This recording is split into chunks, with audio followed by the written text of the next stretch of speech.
everyone. I would like to talk about automating your bills, the process of it, the pros and the cons.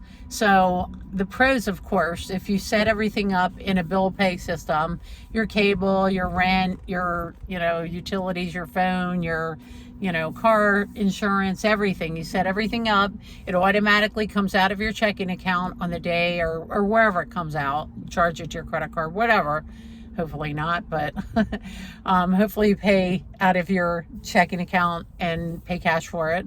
And there's pros and cons to that. So the pros are your bills get paid on time.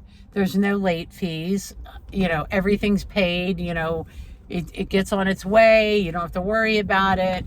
The cons, I think, is a bigger list. The cons are you're disconnected from that bill. So your cable bill last month was $50. We're just making something up, okay? Your cable bill or internet bill was $50 last month.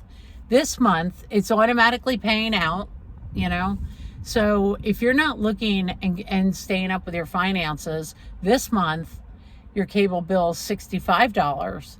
And it's been like that for 3 months. And you finally look at it and you go, oh, what happened to this? Why does this bill go up?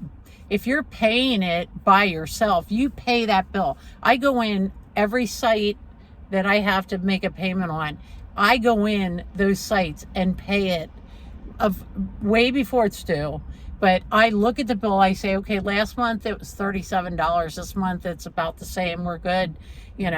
This way I can keep track and make sure that nothing's going sky high, like my electric bill or something like that. Last month it was $100. This month it's $125. Oh yeah, I did, have, this one, I did more laundry, whatever. Okay. But this way that you can see what's out of whack. And the cable company has been pretty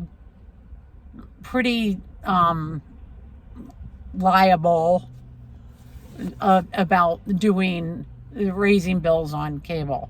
They did it all the time. Now I'm seeing that you can get a 5-year contract with one of the main cable providers for $50 a month for 5 years. But, you have to sign up with that. But anyway, this keeps you in touch with your bills and what you have. Now, what I do suggest automating are your savings and your 401k contributions. So you get your net pay. You take, I'm going to say, start with 10%. 10% goes in savings. Say your net pay, which is you get your gross pay. That's what you make an hour or what you make if you're salaried, what you make a week. Like say you make $4,000 a week or $2,000 a week, whatever. That's what's in your paycheck every time you get paid. That is your net pay. Your gross pay is the total before all the taxes come out and everything like that. I've had people that have told me that they're confused with gross and net pay. So gross is your total pay with no deductions. Your net pay is deducting like your health care, any taxes or disability insurance, all the things that you opted in for at work. Now, what I suggest doing is taking that net pay and saying, okay, I can do 10% in savings every paycheck. So say it's $2,000, 200 of it is going to come right off the top, go right into your savings account.